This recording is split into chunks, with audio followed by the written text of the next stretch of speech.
It's interesting because I think Miranda Brown wrote she's a scholar, wrote a whole synopsis of each character or historical figure, Chinese medicine, even Zhang Zhongjing and Hua Tuo, I believe, and decoding the myths of each one, because even Chinese have built myths around each character. I'm Michael Max, and this is Geological, the podcast that curates East Asian medicine and methods through the power of conversation. I suspect that you ask your patients about their physical activity. I know I do. And even if I didn't, patients are well enough conditioned about what's healthy that they tell me anyway, with pride if they're hitting some approved metric, or with a finger of blame pointing in their own direction if they aren't. The other day, I had a new patient who was telling me about the time she spends in her garden. She didn't talk about the hours spent, calories burned, or steps involved. She spoke instead of a feeling that you could label prayerful. She exuded a sense not of accomplishment, but embodiment. There was nothing of the usual yardstick that so often is applied to physical activity. The experience of being in the garden was notably non-transactional, which is perhaps why it got my attention, because most people I see are doing an activity because they're trying to get something out of it. Not her, though. Her time in the garden, restoratively timeless. What struck me was the lack of a sense of, I'm doing this so I can get that. Again, non-transactional. It got my attention in the way that the lack of human sound or structure in the wilderness engenders a feeling hard to describe, because it's hard to talk about something that's not there. It made me wonder if we might be getting it all wrong with our devices that track our steps, breath, heart rate, and all the other measures that the latest device with the newest software upgrades offers. We've trained ourselves to see our well-being in the numbers, graphs, and gamified measures of our activity, but in doing so, perhaps have missed the most essential part of it all, the being in the experience of timelessness, of inhabiting the body without efforting, of stepping off the karmatic wheel of, I'll do this so I can get that. This encounter gave me pause and made me realize that we rarely consider the restorative nourishment of being without agenda or goalpost, that we measure our doing but fail to note the empty stillness that's the ground of all that is arising. I suspect part of why people enjoy acupuncture is more often than not, they find their way to that stillness. For a moment, they don't have to try. Being, it's enough, and maybe enough that they can take that quietude back out into the world for a short, or perhaps not so short, measure of time. One thing for sure, this patient clued me into that in inquiring about a person's activity, it might be worthwhile to explore what, in a non-transactional way, they're benefiting from it. It might be helpful to inquire after the yin, if nothing more than to invite it in a little more often. Often enough, patients come to us because of some kind of hitch in their get-along, some sort of mechanical issue with their physicality. More often than not, at least in my practice, they come with some physical complaint because, after all, acupuncture is good for pain or issues with the body. But sit with your patients for not too long, and you'll hear about the anxieties or depression or confusion that goes along with living a human life. Our emotions, feelings, and beliefs are entangled into our physiology. In a way, we are the ghost in our machine. In this conversation with Ivan Zalava, we explore the ghost points and consider what they're useful for and how they function. We'll get into all this in a moment. Stay with us. These conversations come to you through the generous support of our sponsors and members. Blue Poppy, your new one-stop shop, has speedy shipping options on everything that you need for your clinic. It's Women's Health Month at Mayway Herbs. Check out their new website for learning resources on helping women with herbal medicine. Are you a creature of habit? How about making a change that helps your patients and the planet with AccuFast needles?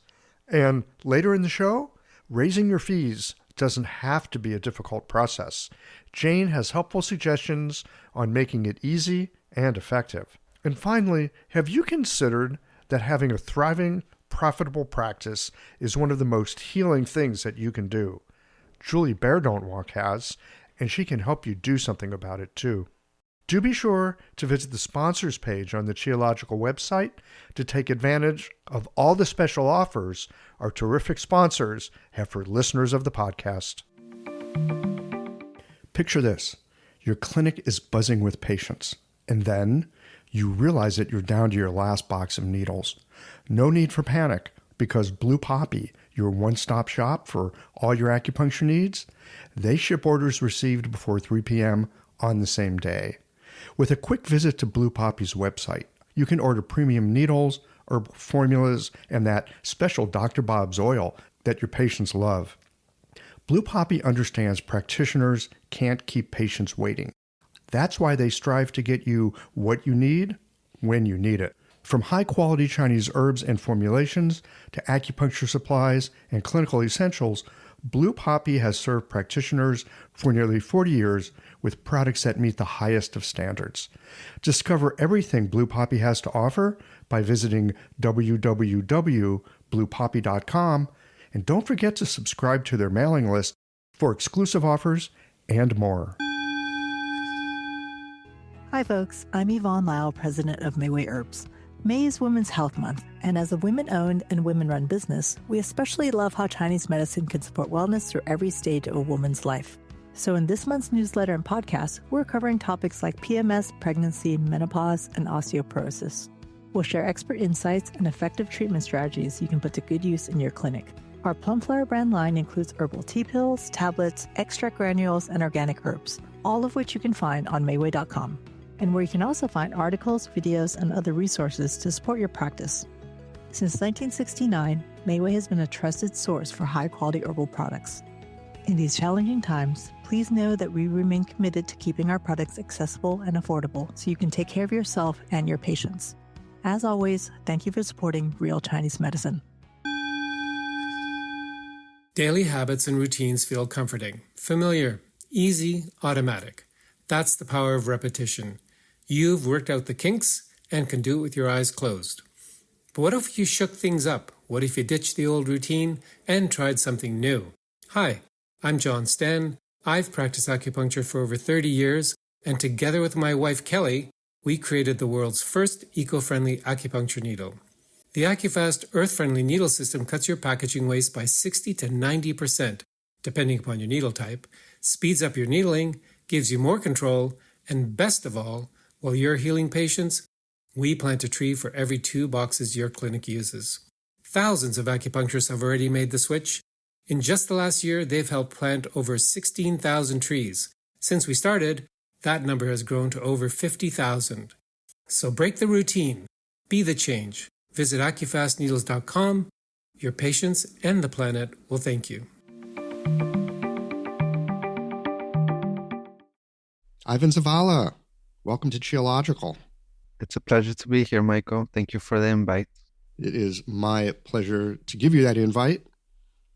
I was hanging around a little bit on Facebook, which I don't do a lot because I'm too distractible. Maybe there's some kind of Facebook ghost running around in me that like steals my attention. I don't know. But I came across a post that you had on ghost points. And I thought, right, ghost points. I remember, you hear about it in school and you hear about it from time to time. You had a whole thing and pictures. And I was like, yeah, ghost points. I want to talk to Ivan about that. So thanks for coming on, and we're going to dig into Sun Sim Meow's ghost points. Ghosting around. We're going to go ghost around and whatever else shows up too. That's true. That's how we find the ghost often. Yeah. So, I mean, ghost is a really evocative term, right? Like anytime someone says the word ghost, people are kind of like, right? They either like, oh yeah, I don't believe in that shit, or like, oh yeah, ghost, like look out. I mean, you can't say the word ghost and not get people's attention, right? I think I don't know, because of media, popular media, and scary movies, and we have a very predefined concept of ghost as well in terms of Western society. But even in the Chinese medicine realm, I think ghost does have certain concepts and ideas that spring into our mind that brings that curiosity. I'd like to know more about gui, ghost, from that traditional Chinese view. I mean, let's start with Sun Simiao in the 13 Ghost Points. Like, what's he talking about? Chinese are really into ghost, by the way. I mean, they got a ghost month in Taiwan, traditionally. And, they offer up all kinds of offerings to ancestors. I mean, ghosts are woven into Chinese culture. So what are we talking about here when we're thinking ghost from that Chinese medicine perspective? Well, in terms of Sun Simiao, we looked at it as 背脊前因疗法. It's just interesting because the ghost points are in the chapter of the small intestine, where he discusses the small intestine. And then he goes in a whole rant or inserts this ghost point, vantage point. And when we talk about ghosts, how he's defining it, basically it is a type of madness. It's from a clinical standpoint, to Sun Simiao, ghost points are a type of manic, just losing your shit kind of thing. And I mean, he said he actually got this method from Bian Xue, and so it's the Bian Xue's 13 ghost points. If that's true or not, I don't know. Even Sun Simiao would like to, Chinese doctors usually attribute something to an ancestor, and who else better than Bian Xue? Yeah. Okay, so now for folks who might be not so familiar with who Bian Xue is, I mean, this is like Bian Xue was not writing down information about ghost points, as far as I can tell. Tell us about Bian Xue. It's interesting because I think Miranda Brown wrote she's a scholar, wrote a whole synopsis of each character or historical figure, Chinese medicine, even Zhang Dongjing and Hua To, I believe, and decoding the myths of each one, because even Chinese have built myths around each character, and even though there were a real person, they became a larger than life kind of Chinese medicine movie star. But regarding Bian Xue, I mean, what I know of him, this guy is said to have done like one of the first surgeries, heart transplant. He is said to have started his own lineage of medicine in Chinese medicine, which, for example, the whole classical difficulties is kind of based on his lineage, supposedly. And he's said to have done these miraculous acts where he resurrects those who appear dead to life again. Not those who are truly dead. There's a story of somebody getting buried, and they were in what we call a corpse jue, a corpse-like inversion state, corpse reversal. They look dead. And for most people, they seem dead. But he looked at it and knew the person wasn't dead and resurrected him with like Bai Hui or something, Du 20. So, yes. So he's just this legendary physician who's able to resuscitate the living and dead. Yeah. Well, in addition to that, he's got the head of a bird. He's often portrayed as this like human and deity sort of character, not a whole lot unlike, say, Horus from the Egyptian mythology. That's true. I think some people will call him Fang Shi, this kind of alchemist, Wu shaman type of figure who heals through going kind of nomadically, village to village. And there's interesting because some people say Bian Xue has actually 3 definitions to what Bian Xue means.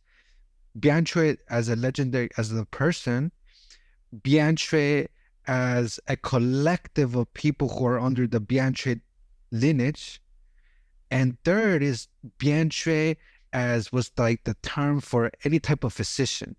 So it's like bien shui became synonymous with yi, with doctor, from what I heard. But the first two are interesting because when we talk about bien shui, are we really talking about one person or a collective? It's kind of like when we hear about Shakespeare. Did one person actually write that, or was it a collective of writers on the domain of the Shakespearean writing, right? I didn't know that Shakespeare crowdsourced his work. That's a whole new idea for me, but It's a theory I've heard. It's a theory. I'm not sure. I mean, why not? I mean, people franchise things all the time. Here, take my ways of thinking or my ways of working. It works really well. Do it like this. Here's the formula. Plug and play. Yeah. And during the time of Bian Shui, I think he existed before like the Han Dynasty. So we're talking about like 200 BC to 200 AD. So before the Western and Eastern Han. Do you have Bian Shui, and I think he's like in the Zhou Dynasty or something, in the latter part of it. I'm not exactly the date, maybe like 300, 400 BC. But at that time, Chinese medicine is still unraveling. So there comes this figure who has this mystical vision. So of course people are going to follow him because he's almost got it like something figured out that most do not. Kind of like a Confucius of medicine. Yeah. I heard a story once, again, this stuff is so wrapped up in myth, that he had acquired this capacity to actually see inside the human body. He could see where a person's problem was. I mean, we can do that in a way too. Sometimes people walk in, we take one look at them and we go, oh, yep, that spleen is really soggy. Okay, all right, I know where to start. We don't have to do anything other than look at them, right? Or you could look at a certain person and go, they would be really good with administrative work, right? They just look really detail-oriented. There's something about their eyes or whatever, right? We know this. We know that humans have these kind of capacities, but evidently Bien Shui like really could see where a problem was, and actually taught people pulse taking, not because he got it from the pulse, but because he could see into the body and then notice that, oh, this problem gives you this pulse. I'll teach people the pulse because they can't see in the body, and it freaks people out if they think you can see in their body anyway. So like, do the pulse, safer, right? You won't get burned at the stake or something. Even Zhang Junjing in the preface that was maybe written by him or not, he like says, Allah, he kind of scoffs on himself and says, alas, if only had the skill of Bian Shui. He says his like real name, because Bian Shui is also a moniker. So he says Bian Shui's real name, and he says, alas, if only I had his skill as a physician. This is Zhang Junjing saying this, supposedly. So Bian Shui does have this larger-than-life clinical superpower ability, right? Even the idea of like, I think when disease enters the Gao Huang, that's attributed to also Bian Shui, like when he talks about the marquise, and when the disease is first at the skin, then like the flesh, then the muscle layers, and then the bones, and then Gao Huang. And the Marquis does not believe him because he thinks he's just trying to be a charlatan, a swindler, trying to take his money away. So the disease goes into his Gao Huang, and at that time he can't save him. So even the mythical nature of Gao Huang is attributed to Bian Shui. And what's interesting about Sun Miao is that Sun Miao devises a point. He's the one that brings Gao Huang, bladder 43, into the equation or into the clinical forefront. Did he invent it or not? I don't know, because Sun Miao was kind of a compiler, but he brought it into, it can treat the 100 diseases. We have to question, though, is the Gao Huang of Sun Miao the same as Bian Shui? I think they're a little different, but they do have a certain relationship to each other. I mean, they're still both called Gao Huang. And just what is a Gao Huang anyway? We don't exactly have a Western analog for that. We do for the triple burner now. They found this. They found a new tissue. New tissue, a couple of years ago, right? The interstitium, full of fluid.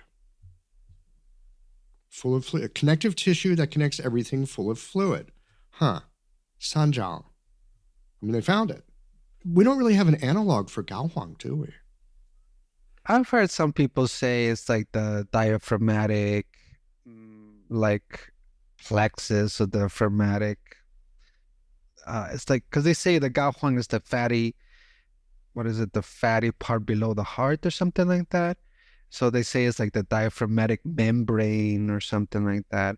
It's just like this deep tissue that's connected to almost breathing, and was also related, connected to almost like your like the Shinbao, the pericardium. Because if we think about it, what is the back shoe that's right next to Gao Huang? Xinshu. So it's like disease can go straight into the Xinshu, into the pericardium or heart master. And by then it's like it's hard to touch illness. It's the core of your being. Well, once the emperor is corrupted. Yeah, once the emperor is corrupted, that's it. So back to Sun Miao. He's talking about the small intestine, and then he goes on this whole riff with ghost points. Yeah. And it actually doesn't even fully make sense, because if you see the schematic, I mean, maybe there's a making sense of it, but the order of it, like he's just talking about small intestine, and this completely does a 360 and talks about like insanity. And I think if I remember, it's kind of like a wind insanity, because what's interesting is that we have to understand what insanity, the ideology of insanity back in those days. At the time of Sun Miao, which is in the Tang Dynasty, which we're looking around 600 AD onward, by that time, there was already beginning a shift of the ideology of insanity, likely because of Indian medicine and the transmission or migration of Ayurvedic or Indian type of concepts of diseases, some say Buddhist, into Chinese literature. And that means the idea of phlegm. Well, small intestine is related to the separation of pure and turbid, right? So maybe something like that. But before Sun Miao, like Neijing, Zhang Dongjing, often insanity was related to something invisible. And what is the invisible force of Chinese medicine that causes 100 diseases? Well, wind, right? So it's like wind entering into your mind. Sun Miao is kind of like the precipice where wind is still considered, but now there's this new entity causing insanity, something tangible, phlegm. You know what's really funny is, as we're having this conversation, yeah, wind is the troublemaker of 100 diseases, lots of diseases. Wind's everywhere. And I was just thinking about like ghost stories or ghost movies. There's always that creepy wind and then a creaking sound, right?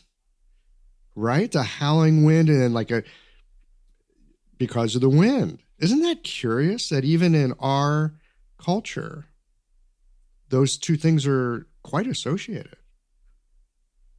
Yes, that wind is mysterious. I think even in the Neijing, they have this, it's like my favorite statement of Chinese medicine, because it's almost cosmological, where they say, I'm trying to remember, like the mystery, Shun Sheng Shen, the mystery engenders the spirit, the Shen, the consciousness, and Shen Sheng Feng, and the spirit engenders wind. And that's kind of like the precipice of like Wu Yun Liu Qi, of like the movement of the cosmos.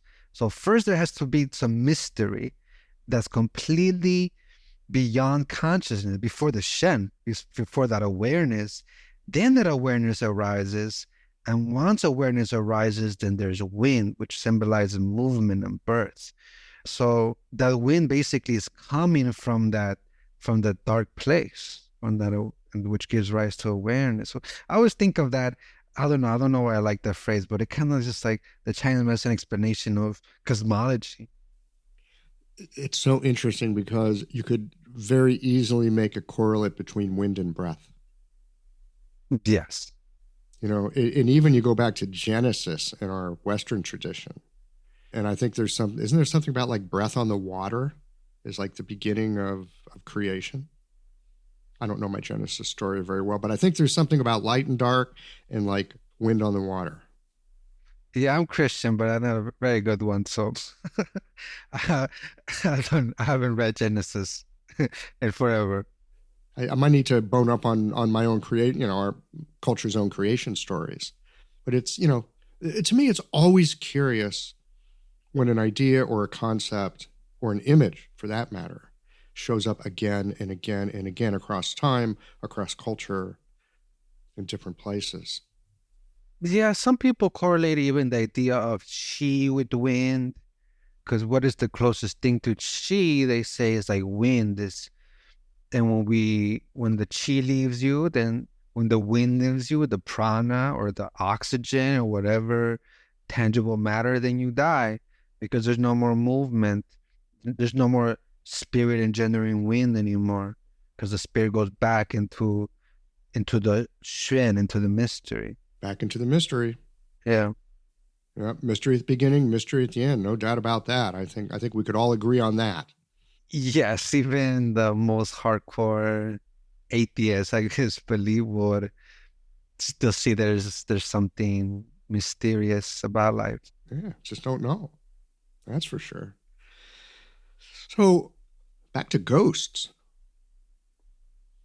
And I'd like to turn for a moment, instead of probing Sun Miao's mind, although we're going to lean on him a bit, like, what about ghosts in our present day? Ghosts in our present day. I mean, a lot of people, part of why I wrote this post is I think sometimes the term ghost is, well, first of all, we have to contextualize the term ghost, and then we could expand on it. That's usually the way I approach for Chinese medicine. What is the context of something? And then we could sort of maybe expand and slightly decontextualize it or deconstruct it based on, well, modern day. We live in a different time. It's obvious, because a lot of people say, well, this is classical stuff. We live in 2000 years. We have antibiotics. Like, of course, things are different. I don't think any classicists will argue that. I think that's the obvious. But I think we're all pursuing something where, what is the context of something and how can we apply it to modern day?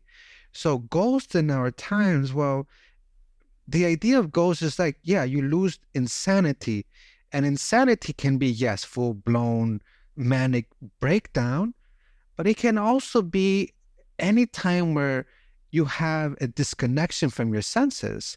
Like, I had a patient, for example, basically, I think I'm not a psychologist, and she went to psychologist. Psychologist also did not fully understand. So, but I think she had a depersonalization disorder, where basically she is doing the motion of, for example, they're drinking their tea or playing in their phone or whatever, doing the homework. She was a young girl, I don't know, like 16 or something, 17. And as she's doing that, she's aware she's doing it. So it's not like she has an issue with her awareness. She was actually quite aware and astute. But it was like there's an emptiness. Like there's a complete disconnection of her awareness. It's like her awareness is aware, but without any connection to the awareness. Now, I myself don't fully understand it because I don't have that. But how she was explaining it, I would say that's a ghost pathology. And hers was quite significant. But I think us in our 21st century, we do experience that in more minor degrees, where we're losing ourselves to the hypnotic enrapture of something mundane where we could get possessed by something. It's almost like the idea, I mean, we're talking about ghosts, we're talking about possession. So this possession means when we've lost our own shen. And many things can do that. This sudden depression, sudden death. So, someone that comes to your life and comes to you and teaches you something that completely makes you lose your purpose, makes you lose your mind, because when you lose your purpose, you often lose your mind. So you just go into full-blown psychosis and you go off your life path. That is a type of ghost. Is it the same as Sun Miao? Maybe, maybe not, but you lose yourself. And that's I think that's the theme. Like Facebook, for example, you said, right? So it's an obstruction. Yeah. So it's an obstruction of being connected to your own shen, to your own shen in your own yi. And po. And po. Po is such a weird one because it's so, at least in my limited understanding, I'm still trying to figure this stuff out. it's a very animalistic, instinctual, it's like eat, procreate, sleep, rinse, wash, repeat. I mean, it's very, it's like the animal, right? It's very animalish in that way, in my understanding. Corporeal spirit. It's that part of us, supposedly upon death, that goes back into the earth. It's the part of earth that comes up and goes back into earth. And yet it intermixes with our hun. I don't understand how that happens. It's one of those things you hear about it in school, and I've been chewing on it for years. Like, okay, we have this intertwining of some kind of spirit from somewhere mysterious with this very animal thing that we also are. Have you got a sense of those dynamics?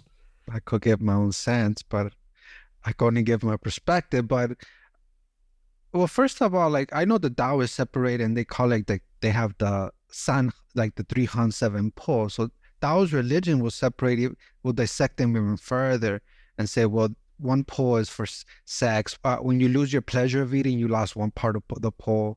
So they have different, and maybe Sun Miao knew about that. I'm not sure. I don't know the whole. When that came, that's 3 Han 7 Po came to the picture in terms of Taoist religious development, probably or maybe around the time of the Gohong and all that. I don't know. But anyway, the Shangxing school or purity school of Taoism. But in terms of how I understand it from a Chinese medicine standpoint, well, all those 5 spirits are in the domain of the Wu Shen, of the 5 spirits. The Shen is still the Shen. So it's still one Shen. And that Shen just gets differentiated. It's basically your consciousness that gets broken down and segmentalized as it interacts with different aspects of conscious experience, which is kind of Buddhist in a certain way, or maybe I'm interpreting it from a Buddhist standpoint, because before Chinese medicine, I was into Buddhism.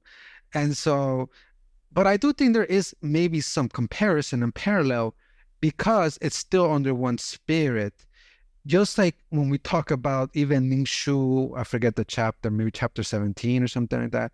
I don't remember. But where they talk about the Qi, the chapter differentiation of Qi, chapter 20 something, Ling Shu, they talk about the different type of Qi, and they talk about, well, vessels are a type of Qi, fluids are a type of Qi, blood is a type of Qi, and Qi is a type of Qi.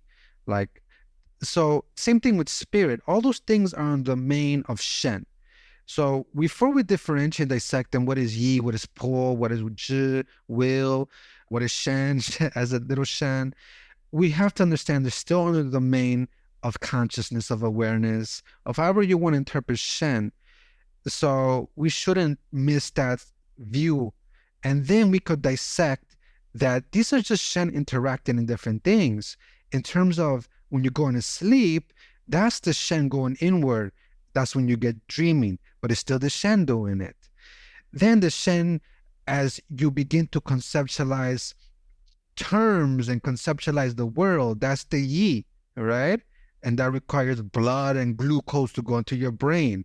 The spleen governs sweetness, and your brain is ruined by glucose. So that's the Shen interacting. That's part of your neurological development of the sweetness of thought. And in terms of Po, we are living beings. So without the Po, we are not able to fully materialize into this world. The Shen will not come into the body. So it's like the pull, the metal energy that it pulls down, the yang of yang, the heart energy into the body. Because what is the element after the metal? The kidneys, the bones, the full crystalline structure. So it's the pull that makes human beings filled with desire. When you have desire, the Shen wants to be in the body. That's why people who lose desire often die quickly. As they grow older and people have no job, as they retire, they die because they have nothing else to do. Because the Shen has no more precipice to be in the body. There's also all the extreme people who just go crazy with desires. The Shen just explodes, and also it disconnects. But it's the desire of the Po that I think materializes the Shen into the somatic structure. The Po materializing the Shen into somatic structure. That's a really evocative way to say it. I think it's Zhang Jibin who basically says something like that the Po is the one responsible for feeling and touching. And I think I'm pulling the idea from him. Yeah, well, you put it in modern language really well. You do. There was something else that you said a few minutes ago about one of the problems that happens when wind and ghosts show up. You use the term hypnotic enrapturement. And I think about people walking around with their head slightly tilted, looking down into their device that's in their hands, hypnotically enraptured, looking at images, often memes. Memes seem to have so much power, right? I mean, pick out it like a meme or a slogan. Any of these things, they really do seem to have a sense of enchantment with them. I mean, pick out any meme or slogan you want. I'm not going to bring any up, and say it at the moment because you can get all kinds of trouble for that. But just like think in your own mind for a moment about a meme that you go, no, those guys are wrong. Or you think about a slogan and you go, yep, that's me. That describes my tribe. It doesn't matter if you're for it or against it. You're hooked into it. You know what I mean? Yeah. So I'm wondering, from the point of view of dealing with ghosts, our own self-generated, perhaps, ideation, ideology, sense of identity, who we think we are. The Buddhist will tell you that, well, there is no I, that's a conglomeration, and it's a story, right? Held together with like wind and clouds. But in our modern day, identity is it's like so important, people will fight to the death for it. How does this fit in with dealing with possession? Have you got any thoughts on that? That's a very provocative thought statement. I think anytime I like to quote Shuling Tai, how we get possession. And he basically says Shuling Tai or Shu Danshun was a famous Qing dynasty physician. Yeah, he was like a famous Jingfang guy too. He was into the categorization of formulas. Dr. Huang got a lot from him. Exactly, yes. But here's other cool. Here's Paul Ansho translated these essays of his. Chinese is not easy to read them. I mean, I know Chinese, but it's not easy to read him because he's like a high literati. It's like he's just bringing metaphors and dropping them and expects you to know them.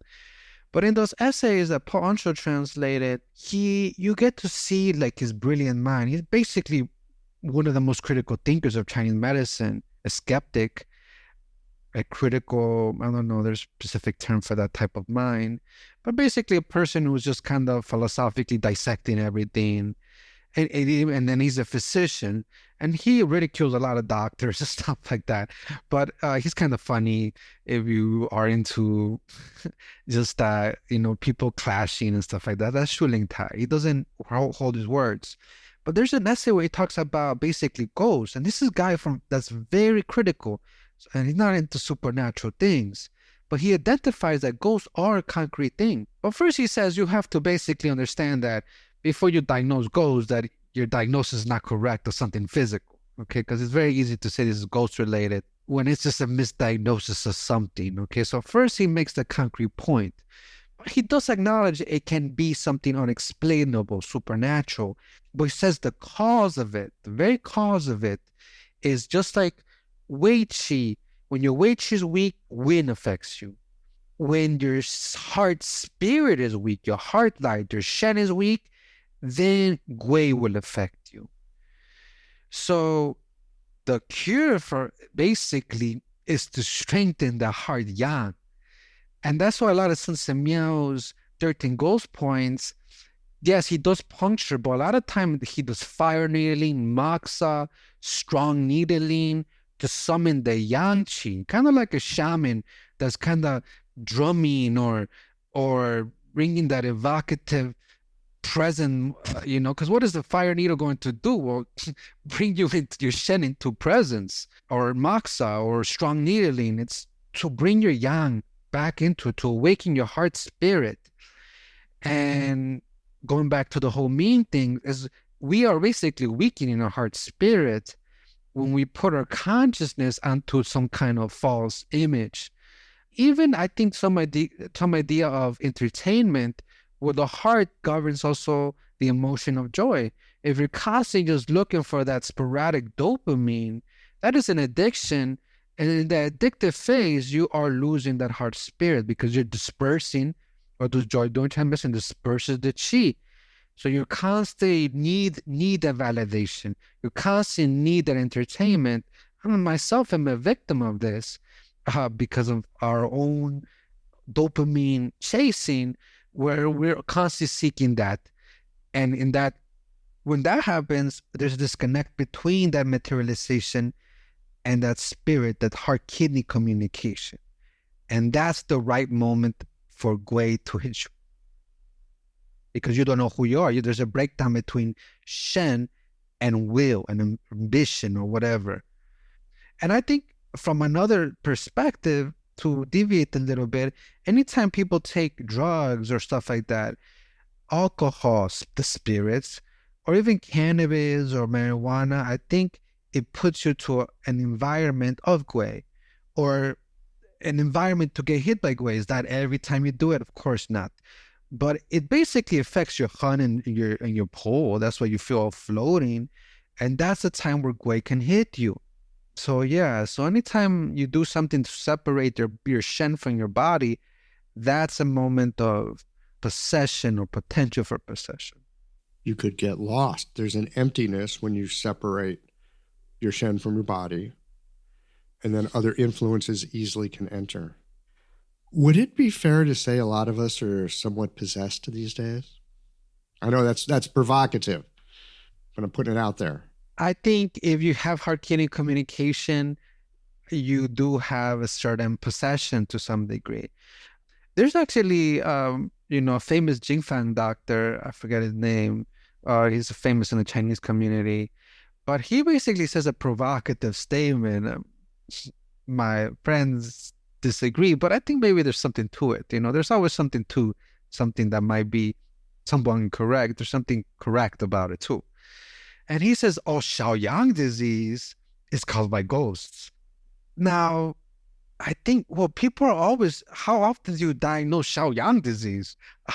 All the time. So, and Xiaoyang disease, yeah, a person get better, but they constantly go back into it.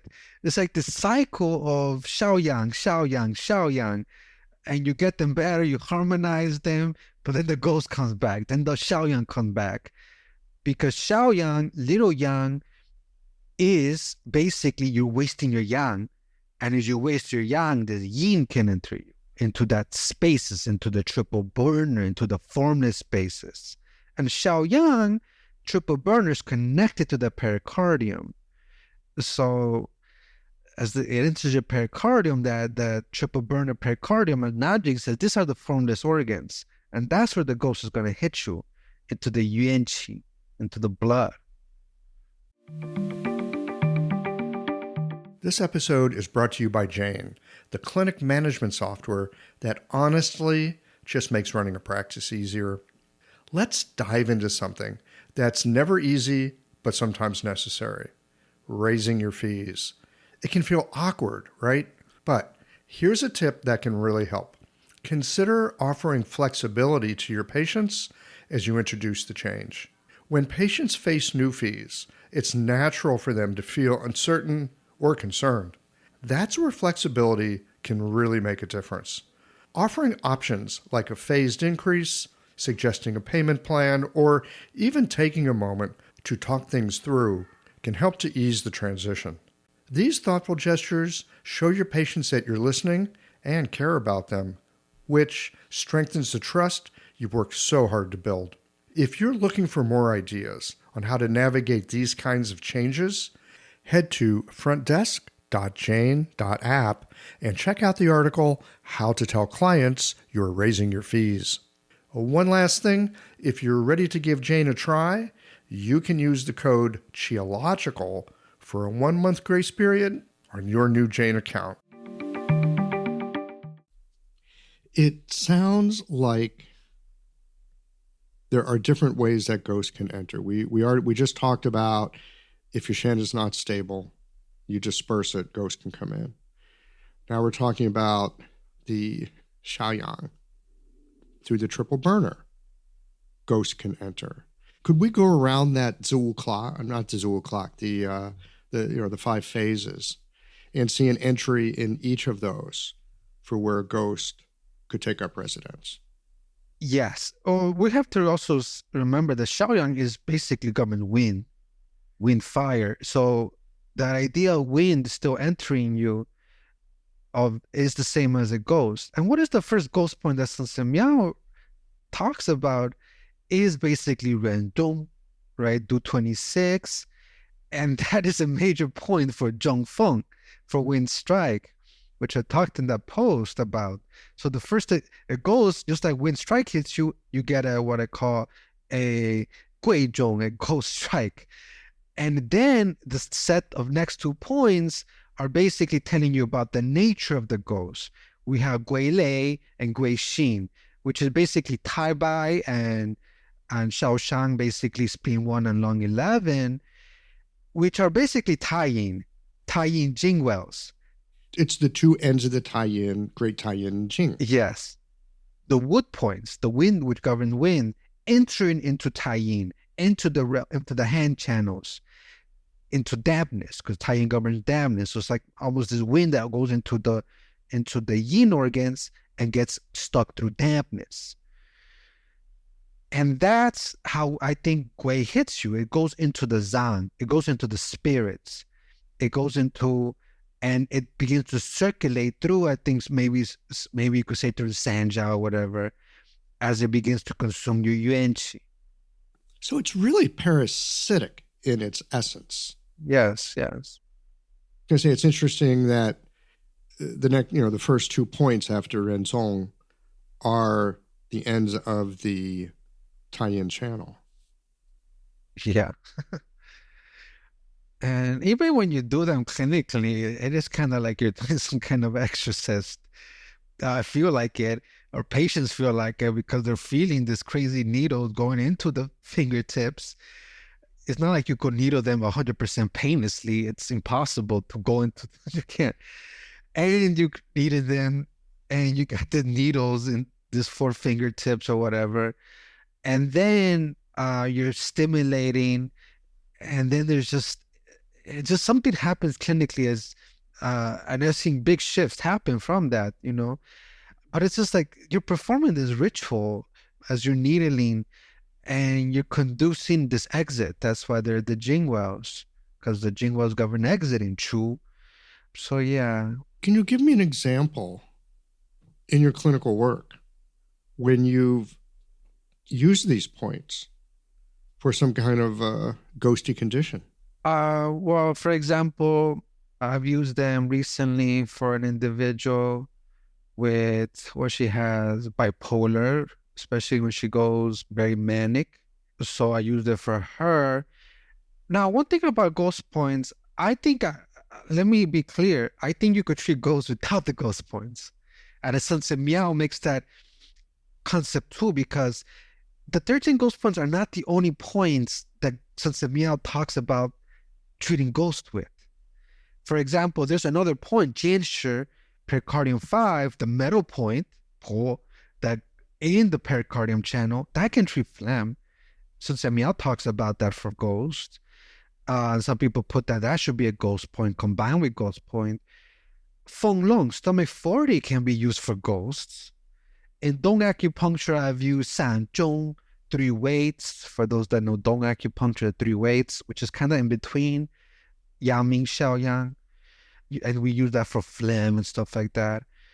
Those can be used for ghosts, right? And I used that for this woman because she had a lot of respiratory congestion. She had a lot of digestive symptoms where you can't even touch her anywhere in the stomach without, obviously she has repletion, without pain. and then she has a bunch of phlegm. So to me, she's just filled with pathogen, right? So we first want to remove the phlegm, blood stasis, unblock the lung dynamic, descend that metal, and part of that first, I did not use any ghost point on her, but then I started incorporating them. For example, Do 23 is a ghost point. Shangxing, I believe. I forget the ghost point name, because all the names in ghost point have a different name. They have a ghost moniker, right?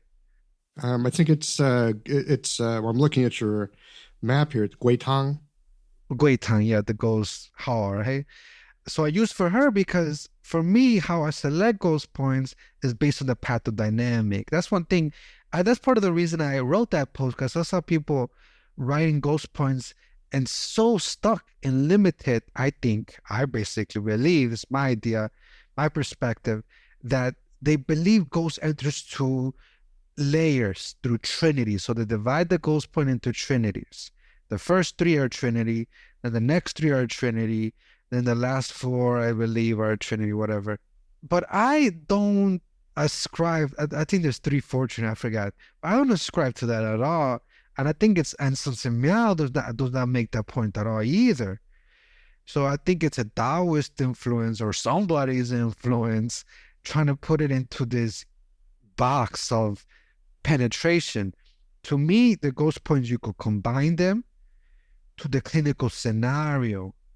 Because if we think about who Sun Miao is attributing to Bianche is the lineage of diagnosis based on complexion. And this complexion is something that not just about what you touch, what you see, but things you might, like your vessels you see in the body, pulsations of the body. So it's very tangible things you're observing.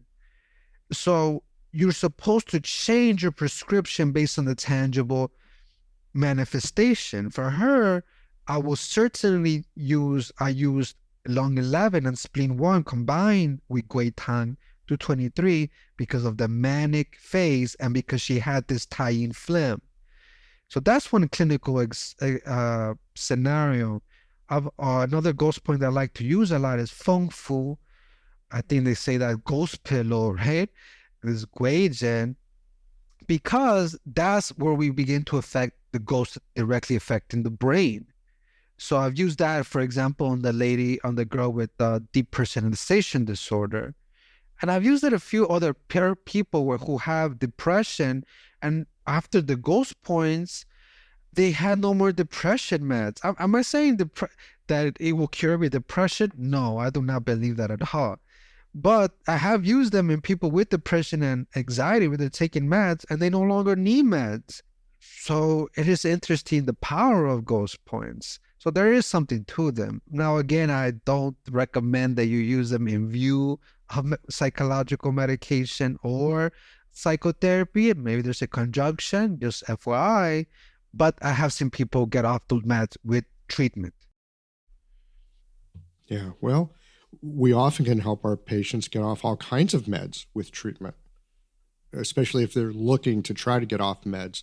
Sometimes patients aren't. I had a patient years ago I was treating for back pain, and her back pain was getting better, but she also started getting more sensitive to her insulin. And so she stopped acupuncture because she didn't want to take less insulin. Which, you and I look at it and go, well, your diabetes was getting better. Why wouldn't you? But, that's just where she was in life, right? She wanted her back pain gone, but, I'm using insulin for my diabetes because, just because. That's how she was. It's not my job to change my patients' minds. It's their job to change their minds. So I'm looking at some of these points, like on the pericardium. So if there was more of a heat ghost or fire ghost, so to speak, instead of a damp ghost, you might want to use something like pericardium 7. Would that fit? Yes. The only thing I want to clarify is that I don't know if the ghost itself is heat. I don't think there's a heat ghost. But it becomes fire, that you're 100% correct there, but because it's affecting your yang qi that is manifesting as fire. But the gui is still yin. The gui is always in. Yeah, always, always. Remember, Shuling Tai, it says, gui enters through affecting your heart's shen. So then it's kind of like the concept of Shanghai. It's always cold damage. But then you get Yang Ming because of the cold constricting your yang qi. Same thing, gui. The dampness constricts your yang qi that manifests as fire based on your constitution and based where you're weak. Gui, like wind, attacks where you're weak. And it often attacks first the susceptible organs, which is first the lung. That's why lung 11 is first mentioned, the sensitive canopy. Then it latches where the will lodge, where the root of dampness, the spleen. And from there, it begins to create chaos. And because there's that wind element, it can go in all kinds of directions. It can go in all directions. But one thing I think that I try to emphasize is the gui lodges, yes, it begins to affect your shen. First, it affects the apertures, the orifice, the chow, because that's how your shen's interacting with the world. So that's going to change your perception, isn't it? Exactly. It's going to change your perception. See, this is where I think of things like memes. I'm serious, having kind of a gui effect, because you take something in and you believe it. Your belief changes how you perceive. There's certain things you'll just ignore. You won't even see it when you believe something or don't believe something. And so, you take in a meme, you take in an idea of any sort, that is going to affect your perceptual apparatus, which just, now the cycle goes on and on and on, right? Exactly. Yeah. So, and you mentioned this earlier, that in dealing with gui, that there's got to be kind of a shock to the system. There's got to be something that kind of, right? Like wake up a little bit. When treating it. Yeah. Yeah. Yeah, because that's the only way that a person's shen is going to come back online. You need to almost reboot the system. And the concept is basically coming from, why is gui even in Chinese medicine, which is a naturalist-based medicine? We have to ask that of ourselves. Because even though Chinese medicine tried to divorce itself from shamanic premises in the Neijing, they're still in there, right? Gui is still mentioned in there. There's a whole chapter on it in the Ling Shu. And they talk about gui and mania all the time. So even though it tried to put disease as natural causes, it couldn't fully escape the shamanic concept of gui, because who dealt with gui? Who were the first doctors? Shamans, right? Even the character Yi, there's an ancient character with the word shaman instead of, for those that know Chinese, have seen that maybe, right? Instead of the liquor or whatever they have on the Yi character. And so, but that shamanic concept still went into Chinese medicine, still kind of latched on, never wanted to let go. Maybe it is kind of like a gui unto itself. And so what Chinese medicine still constantly try to hold on and try to treat it and see the diseases of it. There's even another disease called like corpse disease, which appears a lot in the Shenong Bensao Jing. Even the concept gui manifests a lot in the Shenong Bensao Jing, herbs for treating gui. And so, and what shamans do, they often did, how they treated the body was through these ritual dances. And these ritual dances is what they would chant. I don't know, I've never, guess you have to fully be there, but they'll go into this hypnotic trance. We still have shamans nowadays, so maybe we could use them as an example of maybe what ancient Chinese were doing, but they will often do some type of dancing around, some type of ritual. And often, a lot of times, from what I remember, a lot of the shamans were women. So, and they'll dress in a certain apparel to kind of provocatively put the mind into another dimension. And then from that dimension, that evil can be expelled. This is my guess of why they were doing this dance. It's not a normal dance. It's a shamanic type of dance, right? And that's what we're doing with needling too, I think. That's why I call it a ritual. So you could say, in a sense, we're looking to, my suspicion was shamans. I don't know much about it. But I think a piece of it is inducing a kind of trance state. Yeah. Often to pull people out of a gui-induced trance state, right? And sort of a alternative reality for the moment where some kind of change becomes possible. How often do we put needles in people, regardless of your method or technique or whatever? You come back in the room, they're like really quiet. They say, oh my God, I haven't felt like this. I can't remember. It's very easy to induce a trance state with acupuncture needles. It's like ridiculously easy. Yeah. And I suspect, shamanic work, from what I've heard, again, I know very little, seems to be focused on creating some kind of a receptive trance state so something can shift. Because when we're locked into our usual mode of perception, there's just not a lot of room to let things shift. I'm thinking about, when I was a kid, I don't know if they even have cars like this anymore, but we had cars with manual transmissions. These days that's an anti-theft device because no one knows how to drive one. But have you ever driven a stick shift car, manual transmission car? I haven't driven it, but I've been in them. But you got the idea. So you're like in a gear and you can go a certain way in that gear, but to get to the next gear, you have to disengage the transmission, pushing in the clutch. That lets you move to a different gear. I wonder if, I'm just ruminating here, this might be some of the ways it works with consciousness and trance states. You're like putting in the clutch, okay, we're in a neutral space. Now you can shift to something else. Yeah, and I don't know. Sometimes I get marketed this when you're online and they see your algorithm. This idea of like, the brain has different brain waves, alpha, I don't know them all.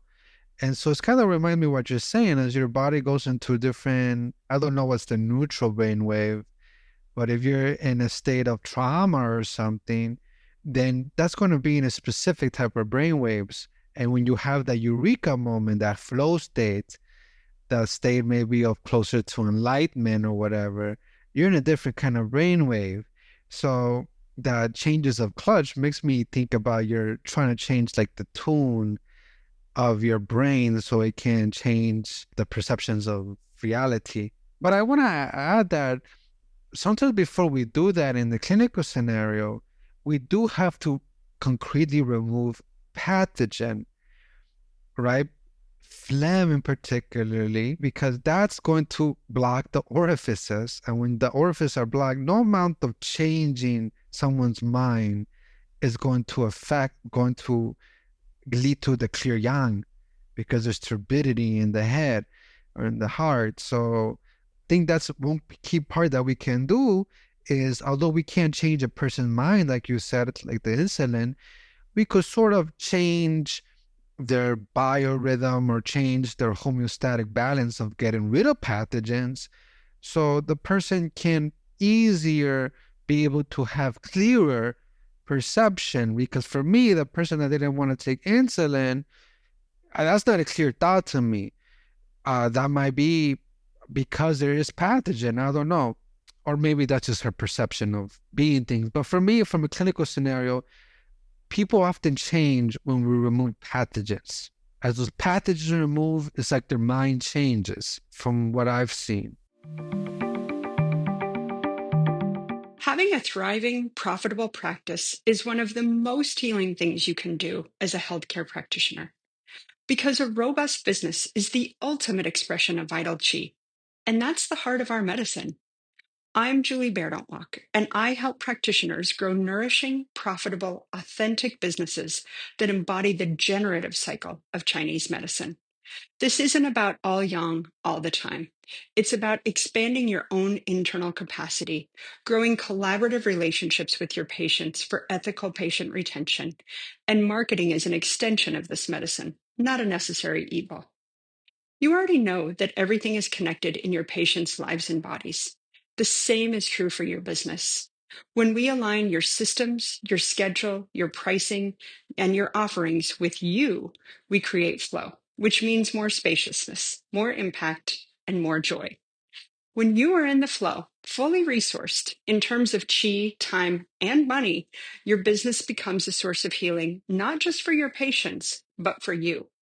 Let's grow something rooted, radiant, and real. Visit lifeflowconsulting.com to learn more. I mean, that makes sense. And of course, in particular, dampness and phlegm. And I think phlegm and wind together are usually associated with mental disorders of any kind. You want to get down to the root, wind, phlegm, some combination. Since we're also talking modern day, I had a patient the other day. I'm very keen on making sure that they can get a hold of their ADHD drugs. Evidently, there's been a shortage. I didn't know that. But if you got ADHD, ask your patients who have ADHD. They might know this. But evidently, there's a shortage. It's hard to get the meds. And so some of these folks who depend on their meds, they're a little freaked out right now. Because I can't get my meds. I'm only taking a half dose. I could see, yeah. So it's gotten me thinking a lot about ADHD recently. It's also so prescribed these days. It's like who doesn't have it? And, certainly our electronic devices are a training ground for it. But all that aside, what are your thoughts in terms of this ghosty influence and something like ADHD? I think whenever we use ghost points, we want to always get the full pathodynamic of ADHD. How is it affecting the Shen, and what is it causing the Shen to do? So that's how I often use ghost points. So if ADHD is causing a person to basically be in a state of hypermania, causing their pulse to be rapid, especially the left chin, is causing the tip of the tongue to be red, maybe with thorns, then we use pericardial mate, right? And they have this restlessness. That's how I often use them. For example, if somebody has a floating wiry pulse and they have inability to concentrate because they're always twitching and everything, then I might start to use zhongfeng, especially if it's floating wiry and forceless, because that means that there is wind, wiry, definite wind, and forceless, weak shen, weak yang. I will use something like zhongfeng, renzhong. And then if I feel there's maybe a dongmai component, then I will add, for example, fengfu, which will also be evidenced by the wiry pulse. So I still like to use ghost points as evidence by the clinical scenario. And I feel like there's always better results when you follow the evidence of the clinical scenario. Of course, we're evidence-based medicine. We're evidence-based medicine, yes, exactly, yeah. Except our evidence is the signs and the symptoms and what we're seeing through our senses. So what I'm trying to figure out is, what are the post manifestations? And this is how I treat. What are the post manifestations for these points? What are the tongue manifestation for these points? So when I use them, I put in my mind, this is the pulse I felt when I felt this was pertinent. And some of it I feel is logical, and I don't think there's one pulse for each point. I think there can be various pulses for each point, but those points tell you a specific scenario. Like stomach 6 will have a very different pulse. Jashe will have a ghost bed, will have a different scenario than ghost pad, Guilu, bladder 62, right? One's yang chao, and one's affected more the yang ming, the jaw, the person's going to be grinding. They might wake up with migraines. They might have nightmares. Ghost bed, right? Ghost bed makes a good combination with ghost pillow, you see? Because they're both affecting that idea of your consciousness of sleeping. And if you feel like this person getting nightmares, then we can combine this too with maybe something with a liver point, like Tai Chong, which is not a ghost point, but it will still fit the floating hun. But we're combining them with the clinical manifestation of nightmares, like grinding teeth and stuff like that. Once again, we cannot get away from doing a thorough assessment and differential diagnosis. Who are we looking at? Exactly. I feel like all my clinical successes and failures have been because of me following the clinical evidence and me not being able to decipher the clinical evidence. Oh, amen, brother.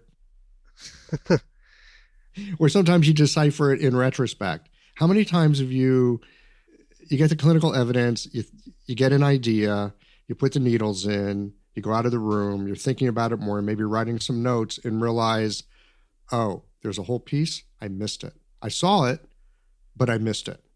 Now I see it. Okay, I'll do that next time, or I'll look for it next time.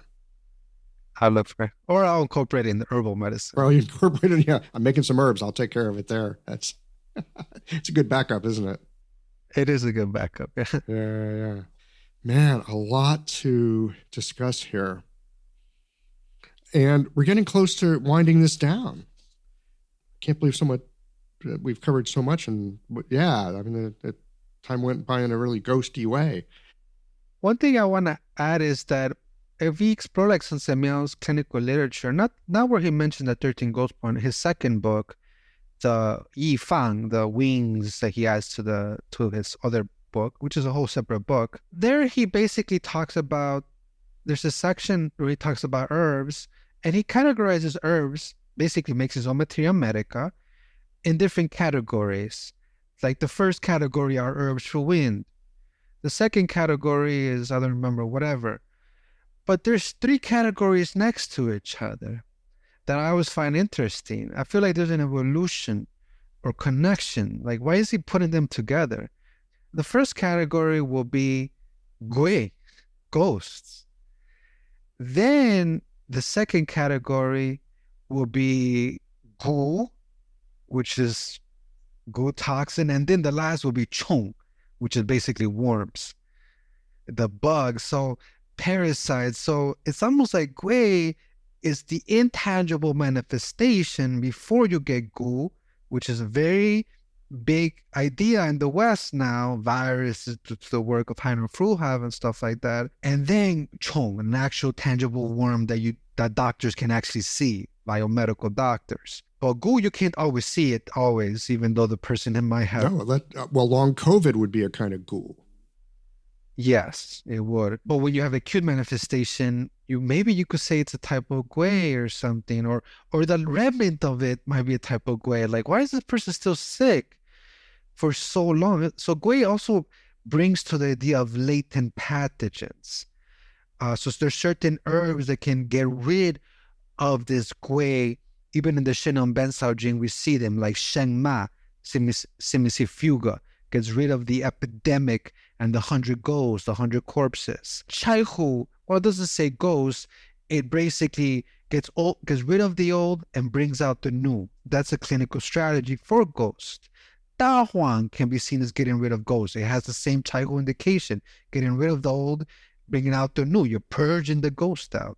Chaihu, you're harmonizing the triple burner space. You're harmonizing the liver. You're trying to open up the Chaihu, open up the eyes, brighten the eyes, getting rid of that triple burner congestion, which is where ghost resides, in those interstitial spaces, we can say lodge in the triple burner. Shaoyang disease, right? Remember that doctor who says Shaoyang disease is caused by gui. Well, Chaihu strategies. Shengma, where like fusing toxins from the blood. And so on. Guiger is said to be able to go into the deep spaces. And Guiger is said to strengthen the heart yang. So we are often, for gui, are going to be dispelling wind and strengthening the yang of the organs. Fuzi, guiger, xixin, all those kind of verbs to expel the yin pathogen, the yin pernicious. Banxia, Shishangpu, Yuanzhi, and Sun Miao. What's unique about Sun Miao in his clinical strategies is what he brought into clinical scenario. From my point of view, from what I've seen of him, mine in his literature, is he likes to use a lot of things to open the orifices and calm that shen. Fu Ling, Shishangpu, Yuanzhi. Just think of Dingzhi one. But here's a bunch of other prescriptions that feature those herbs to try to open up those orifices, to try to expel the dampness, that watery effect in the heart, and so on. I'm glad you bring up Dingzhi. I haven't thought about that formula for a long time. I used to use it more often, and I have not used it for a long time, but you just put a pin in it for me. So we're having this discussion. I'm thinking, you know what? I got a couple of patients that might actually be a really good fit for. Yeah, I like to combine those with the Shaoyang formulas just to calm the heart spirit, which Shaoyang formulas can kind of do, but unless you're like, but by itself, Chayutan doesn't really calm the heart yang by itself directly. But it will open up those pathways that can be so useful. I really like your point of attending to the heart yang as part of this process. And, it's funny because I think about cinnamon. I love cinnamon, and partly because it's one of those herbs that's actually really good for me. But we see it in cooking and in food all over the place.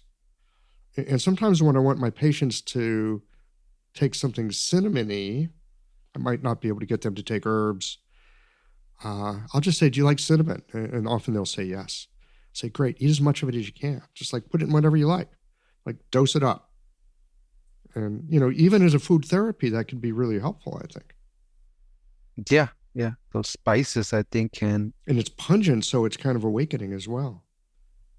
Yeah, I think the cardamom, all those kind of things. I mean, just think about what they use for in folklore for getting rid of this vampires and stuff. That they use clove, garlic, all these kind of spices, aromatic fragrances to get rid of, to expel and repel these vampires, which is a type of way. Okay. Well, I was just thinking we could do a whole section on vampires, but no, you're right. And with the vampires, we're looking at more of a blood level issue. So, we could go back and look at different ghost stories that have come down to us through time. There might actually be some treatment strategies embedded in that if we decide to take a look. I think there's always some wisdom in even those kind of things. Folklore. Yeah. Well, I want to wind this down with just a little bit of a refresher, in a sense, for the listener. We've really gone deep into some fantastic material. I don't know about you listeners out there, but I know I'm going to have to listen to this conversation again because there's been a lot in it. So, Ivan, I thank you for that. But I want to leave folks with just like a little bit of a lighter thing. We're going to do a quick lightning round. Okay, just some very simple questions. Give me a short answer, just as a way to kind of lighten things up as we wander back out the door. How's that sound? Sounds good. So, first question.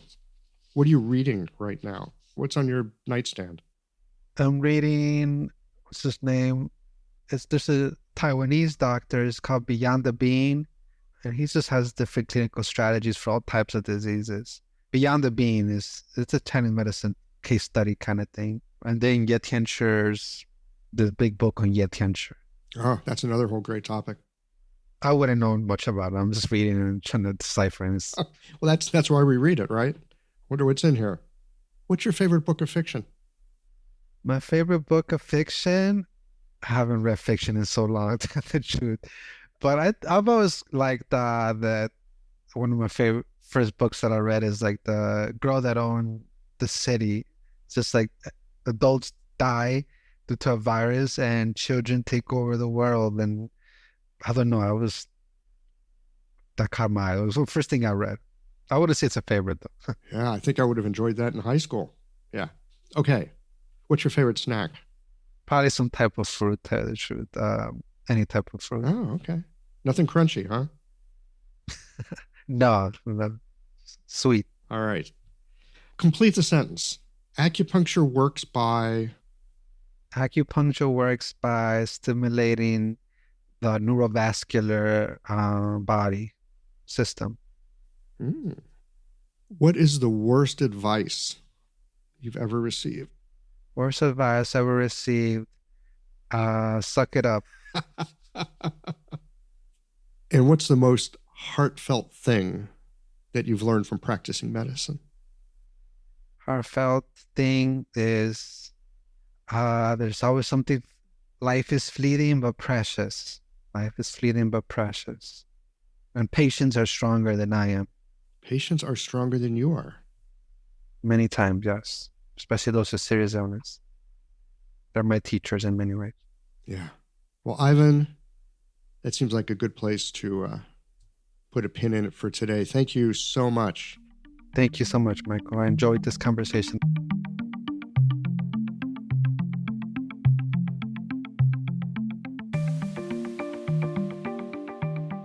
The problem that had me seek out an acupuncturist did not quickly resolve.